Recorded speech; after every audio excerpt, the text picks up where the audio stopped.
Welcome to एसविन public school online classes. Good afternoon बच्चों। आज हम जो टॉपिक स्टार्ट कर रहे हैं वो है टेंस।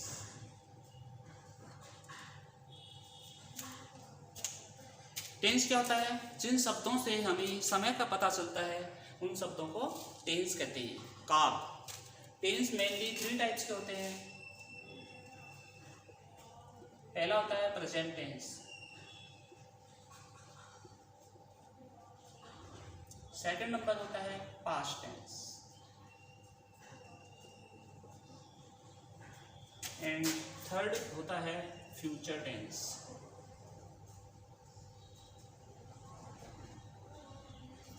ओके, प्रेजेंट टेंस का मतलब होता है वर्तमान काल,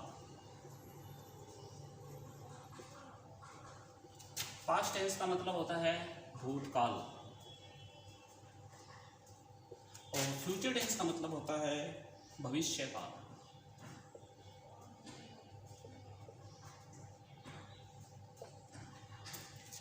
प्रेजेंट टेंस के भी 4 पार्ट होते हैं।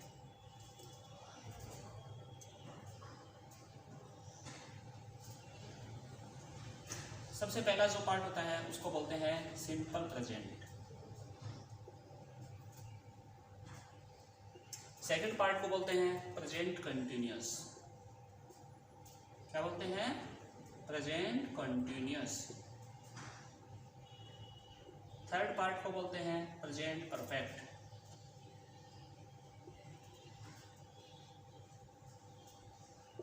एंड फोर्थ पार्ट को बोलते हैं present perfect continuous. Present perfect. Similarly इसी प्रकार से पास्ट टेंस के भी 4 पार्ट्स होते हैं। सबसे पहला होता है सिंपल पास्ट या पास्ट इंडेफिनिट भी बोल सकते हैं इसको। सिंपल पास्ट को पास्ट इंडेफिनिट भी बोल सकते हैं। सेकंड पार्ट है पास्ट कंटिन्यूअस।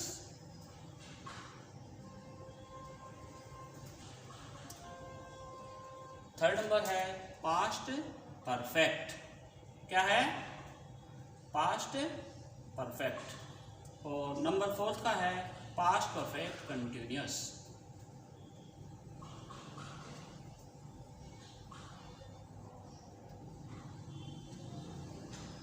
ओके बच्चों, इसी प्रकार से similarly future tense has 3 parts. Number 1 part है simple future.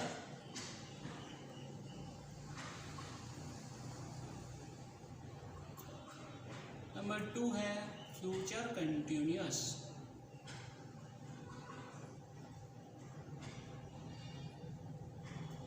And number 3 parts है future perfect.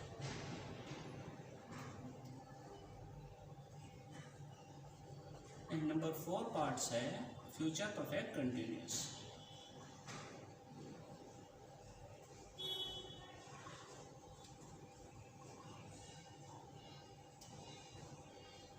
Write in your notebook and learn all of them. Tense, this has 3 parts. Similarly, different parts. Simple present tense,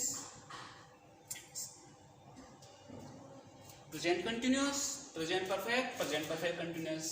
Similarly, simple past, past continuous, past perfect continuous. Simple future, future continuous, future perfect and future perfect continuous. अब हम इनको अलग इनको हम पढ़ेंगे। सबसे पहले हम पढ़ेंगे कौन सा tense? Simple present tense.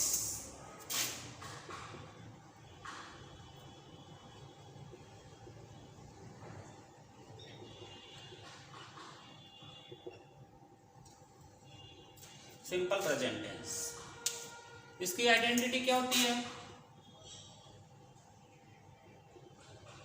Identity इस प्रकार के वाक्यों के अंत में ता है, ते है, ती है आदि शब्द आते हैं। ऑलराइट, इसके रूल्स क्या है? इसके जो रूल्स है, इस प्रकार के जो सेंटेंस होते हैं वो जनरल सेंटेंस होते हैं। इस प्रकार के जो वाक्य होते हैं उनमें जनरल फैक्ट हैबिट्स आती हैं, हैबिट्स आते हैं, और यूनिवर्सल ट्रूथ आता है। यूनिवर्सल ट्रूथ, यूनिवर्सल ट्रूथ होता है सर्वकालीन सत्य, लाइक सर्वकालीन सत्य। What do you mean by universal truth? Universal truth होता है जो कभी चेंज नहीं होता, अनचेंज। जैसे the earth moves around the sun, ये यूनिवर्सल ट्रूथ है, ये कभी चेंज नहीं हो सकता। The sun rises in the east, तो इस प्रकार के सेंटेंस यूनिवर्सल ट्रूथ होते हैं, और ये सेंटेंस सिंपल प्रेजेंट टेंस का पार्ट होते हैं। इसी प्रकार से हैबिट्स, आई वॉक डेली, तो इस प्रकार के habits. General fact, Ram goes to school, Sita sings song in the park, इस प्रकार जनरल फैक्ट्स के सेंटेंस होते हैं, हैबिट्स होते हैं, यूनिवर्सल ट्रूथ होते हैं, ये सिंपल प्रेजेंट टेंस में आते हैं। अब इसके फॉर्मूलाज, फॉर्मूला क्या होते हैं? इसकी जो हेल्पिंग वर्ब होती है, हेल्पिंग वर्ब, हेल्पिंग वर्ब होती है डू एंड डज। क्या होती है helping verb? Do and does. Do and does are used in negative and interrogative sentence only. We never use do and does in affirmative sentence, यानी हम affirmative में इनका use नहीं करते हैं। सेंटेंस में आपको बता ही चुका पहले, डू और does only negative and interrogative. Okay, all right. Do is used in plural, यानी बहुवचन, and does is used in singular. But remember, students, they are used only in negative interrogative sentence. They are never used in affirmative sentence. Okay? तो affirmative sentence का क्या formula रहेगा? In affirmative में we use s or es. We use s or es in verb first form when subject is only singular. Means हम क्या करेंगे? जब affirmative sentence होगा, जब अफर्मेटिव सेंटेंस होगा तब हम वर्ब में एस या ईएस ऐड कर देंगे। But remember, sentence should be only singular, not plural. Plural में हम ओनली फर्स्ट फॉर्म यूज करेंगे। एग्जांपल से देखते हैं। Let's an examples like Ram goes to school. Okay, this is affirmative sentence. We use go plus s or es. Why? Because Ram is singular and we use first form go plus adding s or es first form. यानी singular में हम verb में S या ES add कर देते हैं। इसी प्रकार से अगर ये प्लूरल होगा, जैसे दे go to school,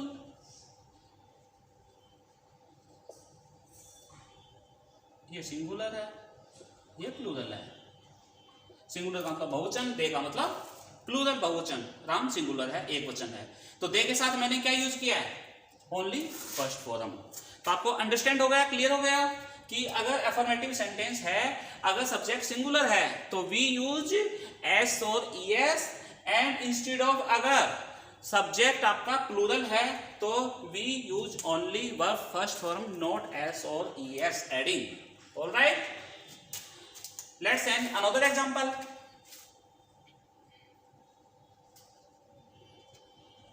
affirmative, negative, interrogative. We all know there are 4 type of sentence. We have already studied about sentence. Okay, there are 4 type of sentence. Number first affirmative, number 2 negative, number 3 interrogative, and number 4 interrogative negative. Okay students, understand? अब हम एक example के through देख लेते हैं। Sita sings a song in the park.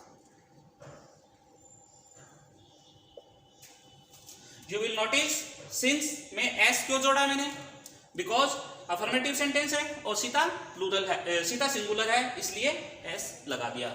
Do and does are only used in negative and interrogative. अब हम helping verb का यूज करेंगे नेगेटिव सेंटेंस में, देखना।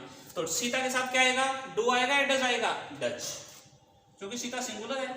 Sita does not sing a song in the park. Okay बच्चों, this is negative sentence, clear. Does not, negative में not तो आता ही है, यू ऑलरेडी नोन। इंट्रोगेटिव में क्या होता है, हेल्पिंग वर्ब सबसे पहले आ जाती है। हेल्पिंग वर्ब क्या है इसकी, डज, तो डज को पहले लगा दो। Does Sita sing a song in the park, ये इंट्रोगेटिव साइन है। We all know interrogative sign, 8 kind of interrogative sentence. And last interrogative negative. Interrogative negative में आपको नोट और यूज करना, नोट हमेशा सब्जेक्ट के बाद में यूज करते हैं। Does Sita not sing a song in the park. This is interrogative negative, affirmative, negative, interrogative and interrogative negative. Understand बच्चों? I hope you have understood it's very clearly. Do and does helping verb, affirmative में SEIS, identity ता है, ते है, ती है, and rules आपको पता है, general facts, habit और universal truths. All right, that's all. Goodbye.